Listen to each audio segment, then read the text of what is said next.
In this video, we want to discuss the topic which is called as roots of complex number. So first of all, you should understand about the basics of roots. What are roots?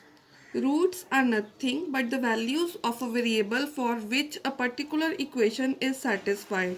So if in a particular equation the maximum degree of a variable is going to be n, then there should be n roots of that particular equation. So also in this case we are going to use that understanding, that is, if my degree of the equation is going to be n, then I have to find n roots of the equation. So that is why when you coming to find the roots of this particular complex number, which is my cos theta plus iota sine theta, is a complex number and I am finding nth root of that particular equation, so that will be given by this particular equation, which is my cos of 2 pi k plus theta upon n plus iota sine 2 pi k plus theta upon n,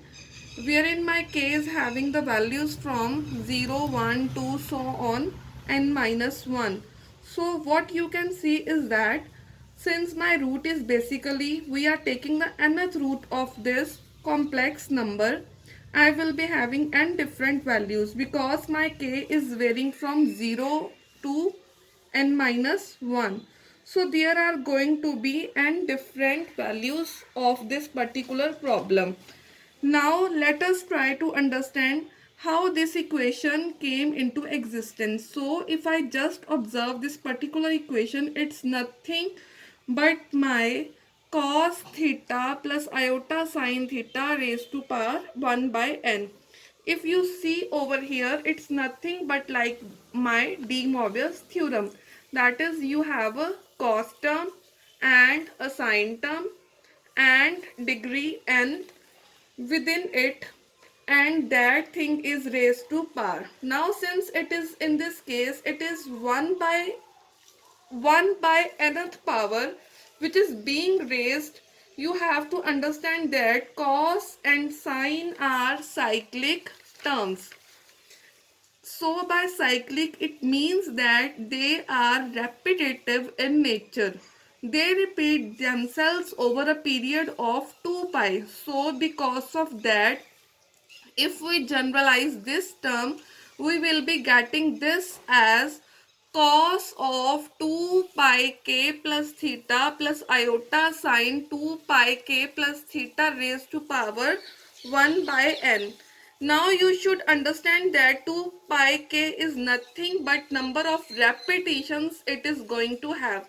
If I am having different values of k that many times, this particular equation will be repeating itself. Now if I am applied De Moivre's theorem in this case, then I will be getting cos of 2 pi k plus theta over n plus iota sine of 2 pi k plus theta over n.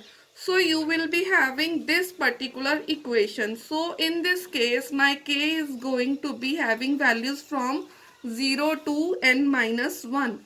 So you people do take consideration that so you people do take into consideration that whenever you are having a 1 by nth power or 1 by 2, 1 by 3 like that, then you cannot apply your De Moivre's theorem directly. You have to consider the property of the trigonometric function, that is sine and cos have cyclic property. So after applying the cyclic property, then only you can apply De Moivre's theorem, that is you can take power 1 by n inside by De Moivre's theorem.